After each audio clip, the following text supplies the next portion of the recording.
श्री सच्चिदानंद सद्गुरु साईनाथ महाराज की जय। सद्गुरु श्री साईनाथ शरद बाबू जी की जय।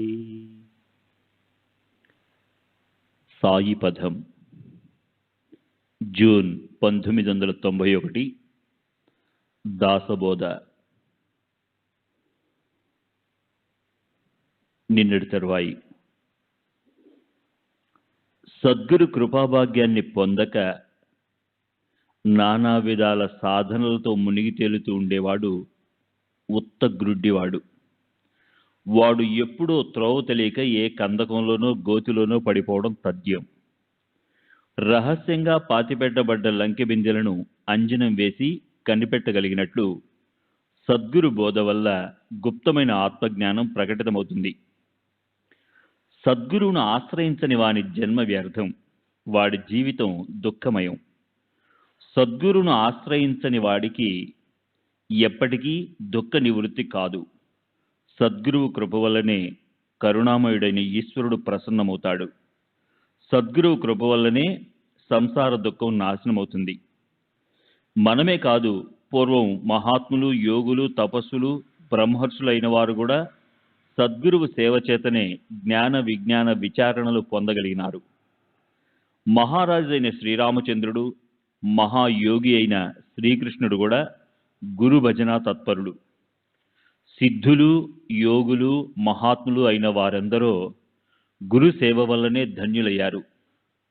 ఇంతెందుకు, సకల సృష్టి నిర్వాహకులైన బ్రహ్మ విష్ణు మహేశ్వరాదులు కూడా సద్గురు చరణ సేవ నిరంతరము చేస్తుంటారు.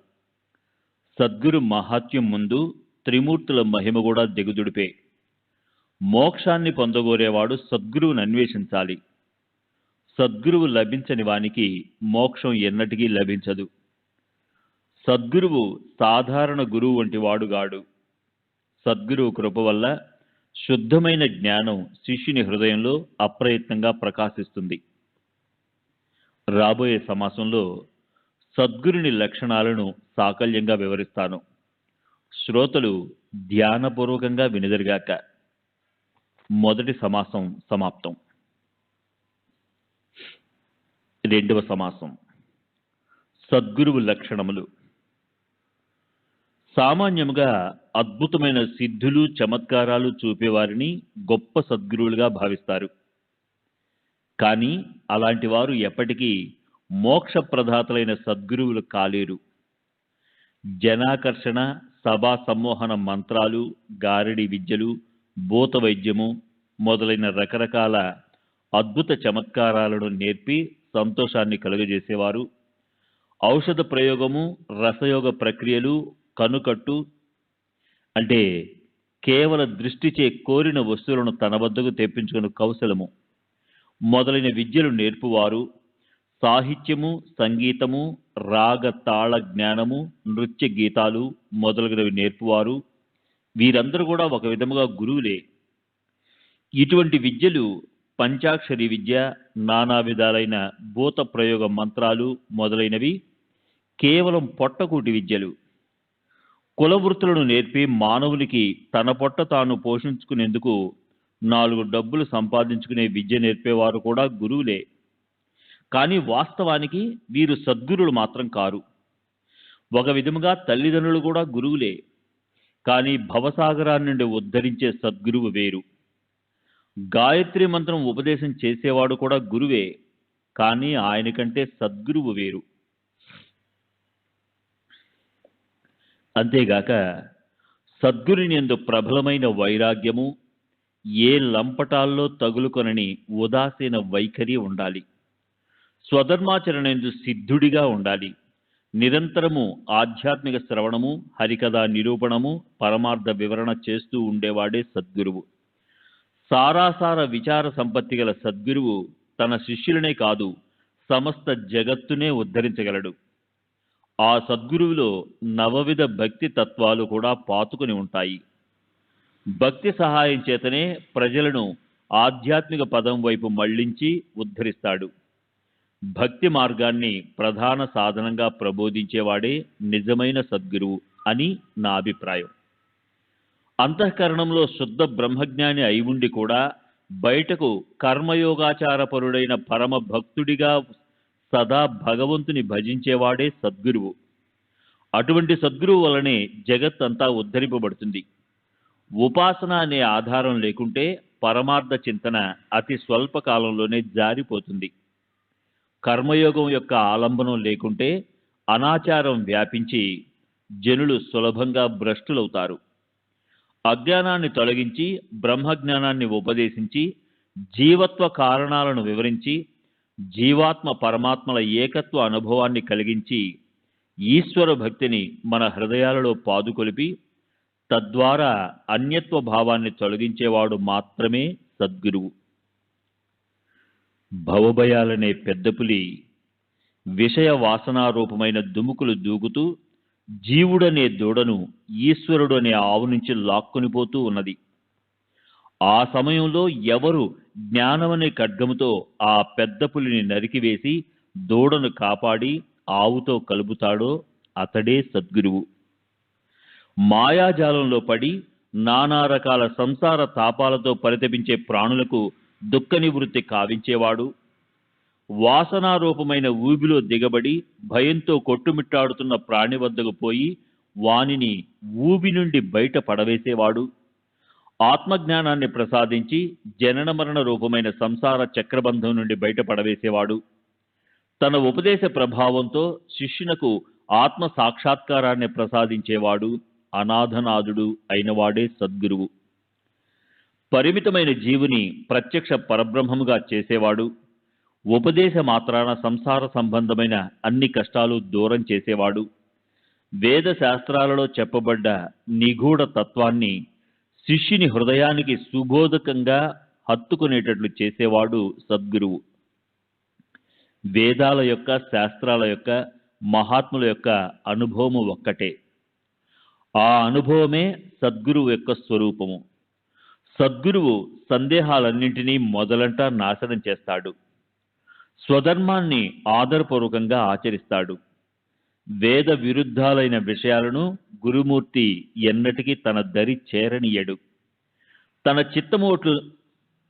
తన చిత్తము వచ్చినట్లు నడిచేవాడు, అంటే తన మనస్సుపై అదుపు తప్పినవాడు ఎన్నటికీ సద్గురువుగాడు. వాడు ఒక విధమైన బిచ్చగాడు. లోభముతో శిష్యుల వెంట తిరిగే పాపగ్రహం.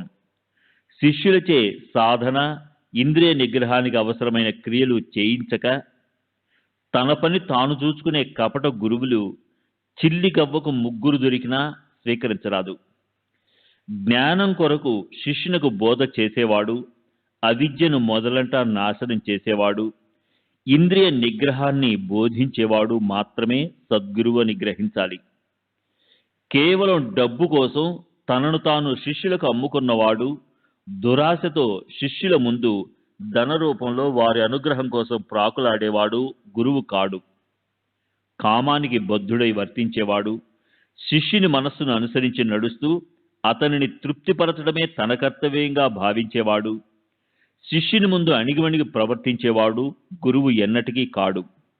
వాడు మహా అధమాధముడు, దొంగ, మోసగాడు, పాపి, ద్రవ్య వ్యసనపరుడు, దురాచారి అయిన వైద్యుడు రోగి మనస్సును అనుసరించి నడుస్తూ వాని సర్వస్వాన్ని హరించడమేగాక అంత్యకాలంలో దెయ్యమై వాని ప్రాణాలను కూడా హరించినట్లు ధన వ్యామోహం గల పాపిష్టి గురువు శిష్యుని గోరువంక దువ్వులను దువ్వి వానినింకా సంసార బంధనాల్లో పడవేస్తాడు, పరమాత్మతో కలియనీయడు. అటువంటి గురువు పరిచయము అపాయకరము. శుద్ధ బ్రహ్మజ్ఞాని అయి ఉండి కూడా సత్కర్మాచరణ తత్పరుడైన కర్మయోగిగా ఉండేవాడే సద్గురువు. అటువంటి సద్గురువే శిష్యునికి పరమార్థాన్ని దర్శింపచేయగలడు. బాహ్య ఆడంబరాల కొరకు శిష్యుని చెవిలో ఏదో ఒక మంత్రాన్ని ఓదడానికి సరిపడే మిడిమిడి జ్ఞానం కలవాడు పాపిష్టి గురువు. వాడు పరమాత్మకు విరుద్ధుడు. గురు ప్రతీతి, శాస్త్ర ప్రతీతి, ఆత్మ ప్రతీతి అంటే గురువాక్యము, శాస్త్రవాక్యము, స్వానుభవము అనే ఈ మూడు ఎవరి యందు పరిపూర్ణ సమన్వయంతో ప్రకటమవుతాయో అతడే సద్గురువు. మోక్షాపేక్ష గల సాధకులు అట్టి సద్గురుని సన్నిధినే ఆశ్రయించాలి. అద్వైత నిరూపణము చేయుటలో గొప్ప వక్తగా ఉండి ఆంతర్యంలో విషయ లోలత్వంలో చిక్కుకునిపోయిన గురువు వల్ల సాధకునికి ఎటువంటి లాభము చేకూరదు. స్వానుభవం కలిగిన నిశ్చయ జ్ఞానం లేకపోవటం వల్ల వివిధ విషయాల గురించి కొంచెము కొంచెము చెప్పనేర్చిన వేషధారి అయిన వంచకుడు ఎప్పటికీ గురువు కాడు. ఆధ్యాత్మిక చర్చ చేసేటప్పుడు పూర్వం మహాత్ముల సిద్ధుల విషయం ప్రస్తావనకు వచ్చినప్పుడు దురాశతోనూ మత్సరంతోనూ లోభంతోనూ అయ్యో అటువంటి సిద్ధులు మాకు లేవే, ఉంటే ఎంత బాగుంటుంది అని కించపడేవాడు సద్గురువు కాడు. ఎప్పుడు దురాశ పూర్తిగా నశించిపోతుందో అప్పుడు ఈశ్వరుడు లభిస్తాడు. దురాశాపరులైన వారు క్షుద్రులు, కాముకులైన వారు వాచాలులు మాత్రమే. వారు సద్గురులెప్పటికీ కారు. దురాశ, కామవాంఛ ఎందరో జ్ఞానులను మోసగించి నాశనం చేశాయి. కొందరు మూర్ఖులు వివిధ విషయాల పట్ల కోర్కెలతో తప్పిస్తూనే చచ్చారు. హృదయంలో ఇసుమంత కూడా కోర్కెలు లేనివాడు, లౌకిక లంపటాలకు అతీతంగా తన తత్వాన్ని ప్రతిష్ఠించిన వాడైన సాధుమూర్తియే సద్గురువు. నిష్కాముడు, దృఢశాలి అయిన వాడే సద్గురువు. అతడే తన శిష్యులను దుస్తర భవసాగరం నుండి దరిచేర్చగలవాడు. అందువల్ల జ్ఞానము, వైరాగ్యము, భగవద్భజనము, స్వధర్మాచరణ, హరికథా శ్రవణము, మననము, నీతి, న్యాయము, మర్యాద, అభ్యాసము మొదలైన వాటిలో ఏది తక్కువైనా సాధకునిలో పరమార్థం పట్ల అలక్ష్యం ఏర్పడుతుంది. అందువల్ల ఈ గుణాలన్నీ కలిగి శిష్యులకు ఆదర్శంగా శోభించేవాడే సద్గురువు. సద్గురువు అసంఖ్యాకమైన ప్రజలను పాలిస్తాడు. ఆయనకు ఎంతో మందిని గురించిన చింత ఎప్పుడూ హృదయంలో ఉంటుంది. సమర్థుడైన సద్గురువు సన్నిధిలో రకరకాలైన సాధనా మార్గాలు విరాజిల్లుతూ ఉంటాయి. కర్మ, ఉపాసన లేని తావున ఉద్రేకానికి అవకాశం ఏర్పడుతుంది. కర్మయోగాన్ని విడిచి కేవలం పరమార్థాన్ని మాత్రమే ప్రతిష్ఠించ చూచేవాడు త్వరలో భ్రష్టుడవుతాడు. అటువంటి కళంకులైన గురువులను చూచి జ్ఞానుల దాకా ఎందుకు, సంసారులైన గృహస్థులు కూడా పకపక నవ్వుతారు. ఇంతెందుకు, ప్రపంచంలో ఎన్ని సద్గుణాలున్నాయో అవన్నీ సద్గురువు లక్షణాలే. సద్గురుని సాధకులు సులభంగా గుర్తించేందుకు వీలుగా కొందరు గురువులను గురించి వివరిస్తాను. వారిలో ఒకడు సాధారణ గురువు, ఒకడు మంత్రం నేర్పే గురువు, ఒకడు యంత్రము చూపే గురువు, వేరొకడు తాంత్రికుడైన గురువు, మరొకడిని జనులు ఊరికే గురువు అంటారు. ఇంకొకడు రాజగురువు, మరొకడు కులగురువు, ఇంకొకడు మర్యాద గురువు, ఒకడు విద్యా గురువు, ఒకడు అసత్ గురువు, ఒకడు జాతి గురువు. తల్లి ఒక గురువు, తండ్రి ఒక గురువు, రాజు ఒక గురువు, దేవత ఒక గురువు. ఒకరిని సమస్త కళలు తెలిసిన జగద్గురువు అంటారు. ఈ విధంగా 17 రకాల గురువులను గురించి చెప్పాను. వీరుగాక ఇంకెందరో గురువులు ఉన్నారు. వారిని గురించి కూడా కొంచెం ప్రస్తావిస్తాను. ఒకడు స్వప్న గురువు, అంటే స్వప్నంలో కనిపించి ఉపదేశం ఇచ్చేవాడు. కర్మదీక్షను ఇచ్చేవాడు ఒక గురువు. కొందరు ఏదో విగ్రహాన్నే గురువుగా భావిస్తారు. ఇక మరికొందరు తమకు తామే గురువులమని చెప్పుకుంటారు. ఇలా ఎందరు గురువులున్నా వీరందరిలో చేరక మోక్షప్రదాత అయిన సద్గురుడు వేరుగా ఉన్నాడు. సద్విద్యా సంబంధాలైన సుగుణాలు, దయ ఎప్పుడు హృదయంలో కలిగిన సుకృతాత్ముడే నిజమైన సద్గురువుగా గుర్తింపదగినవాడు. 2వ సమాసము సమాప్తం. స్వేచ్ఛానువాదం పూజ్యశ్రీ సాయినాథుని శరత్ బాబూజీ.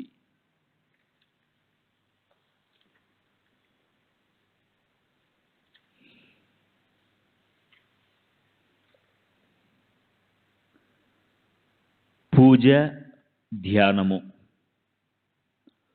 పూజ అనగా బాహ్యోచారములతో కూడిన ఆరాధనము, మానసిక ఆరాధనము కూడానని భావము. పూజ యందు పూజ ఎందు కొన్ని బాహ్యోపచారములు ఆవశ్యకము. వానిని యథావిధిగా సకాలమున సమకూర్చుకొనుట కష్టము. మానసిక ఆరాధన నీకు విశేషానుకూలము. పూజలో సమర్పింపబడు మాల్య ధూప దీపాదులతో ఇష్టదేవతను మానసికముగా ఆరాధించిన పిమ్మట ధ్యానమును మానసిక జపమును చేయుచుండుము. కేవలం మానసిక జపమున పెదవులను సైతము కదల్పకుండా మంత్రమును జపింపవలెను. కానీ సామాన్య జపమున అంటే ఉపాంశ జపమున మంత్రమును పైకి వినబడకుండా ఉచ్చరింపవలసి ఉండును. కాన అందు పెదవుల కదలికయుండును. ధ్యానమున నీ ఇష్టదేవత ప్రకాశవంతమై ఉన్నట్లును తత్ప్రకాశము సర్వము భాసమానమనర్చునట్లును భావింపవలెను. ఇష్టదేవత సజీవమై ఉన్నట్లును ఎరుకగలిగి ఉన్నట్లును తలపవలెను. తద్రూపమును గూర్చి ఇట్లు ధ్యానించుచూ రాగా క్రమముగా రూపము అరూపమున అఖండమున లయించును. అంతటా పరమాత్మ సాన్నిధ్యము విస్పష్టముగా తోచును. తుదకు జ్ఞాన నేత్రము వికసింప పరమాత్మ సాక్షాత్కారము కలుగును. ఆహా, అది మరి ఒక లోకము, లోకాతీతము. ఈ ప్రపంచము దాని ముందు తృణప్రాయముగా కనిపించును. అప్పుడు మనస్సు లయమగును. అంతటా సవికల్ప సమాధి స్థితిని పొందుదువు.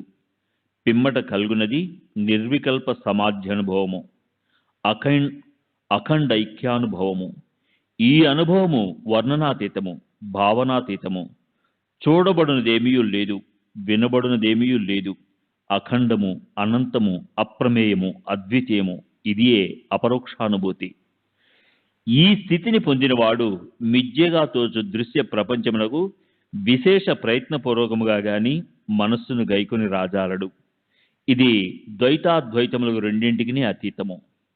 ఈ స్థితిని పడిసిన కొందరు శరీరమును నిరంతర ఆత్మానుభూతిగా ఆటముఖంగా పరిగణించి సమాధి స్థితి ఎందు త్యజించి వైతురు. కొండ పగులగొట్టుటువంటిది. పరమాత్మానుభూతి ఎట్టిదో తెలుపుటకై శ్రీ గురుదేవులు శ్రీ రామకృష్ణులు మనోహరమగునొక సాదృశ్యమును తెలుపుచుండువారు. కొన్ని నీటి కడవలు కలవనుకొనుము. వానిలో ప్రతిదాని ఎందును సూర్యుడు ప్రతిబింబించుచున్నాడనుకొనుము.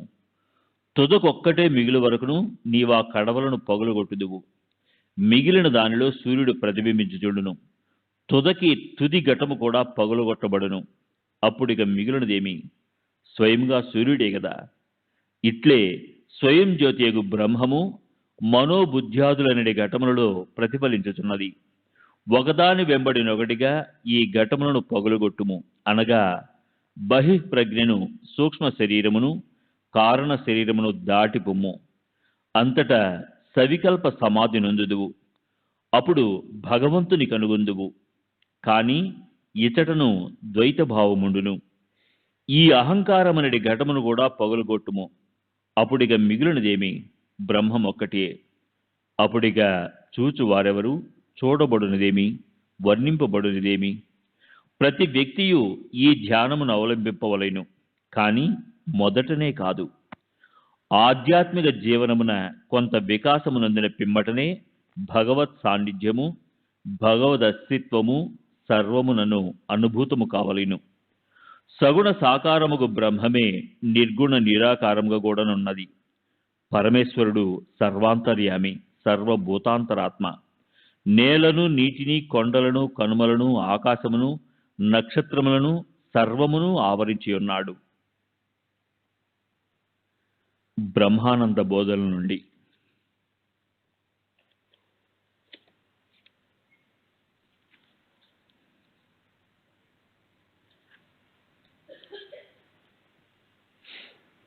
మెట్ట వేదాంతం, మిడిమిడి జ్ఞానం.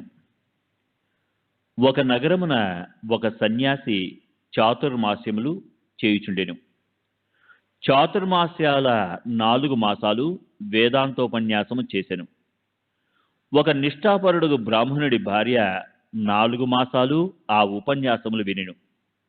ఆమె మహావాక్య చతుష్టమి యొక్క అర్థము విని వాని అంతరార్థము తెలుసుకొనలేక బాహ్యార్థమును మాత్రమే గ్రహించి అహం బ్రహ్మస్మి అయిపోయినది.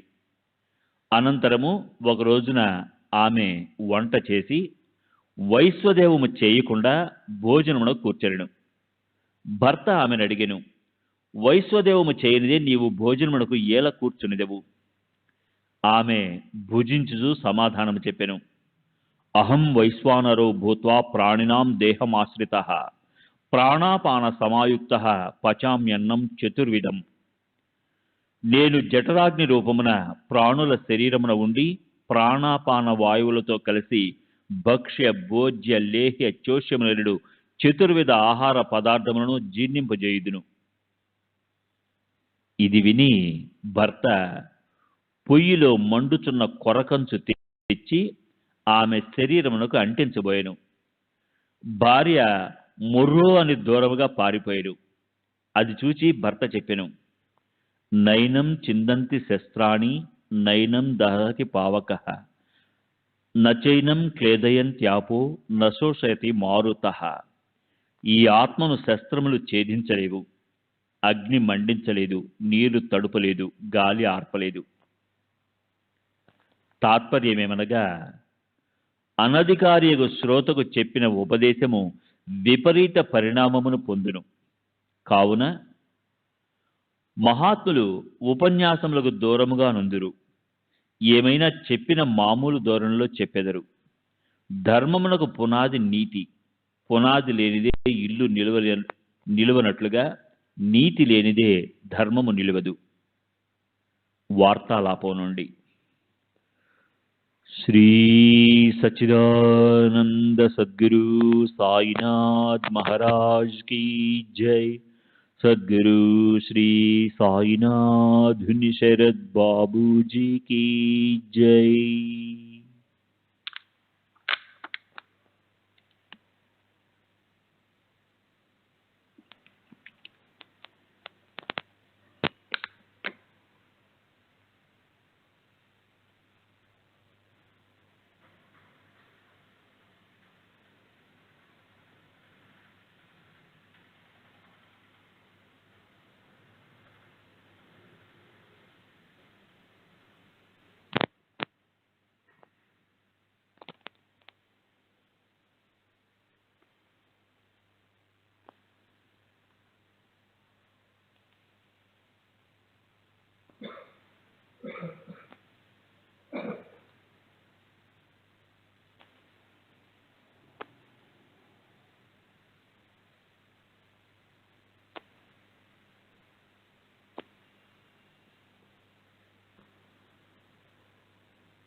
श्री सच्चिदानंद सद्गुरु साईनाथ महाराज की जय.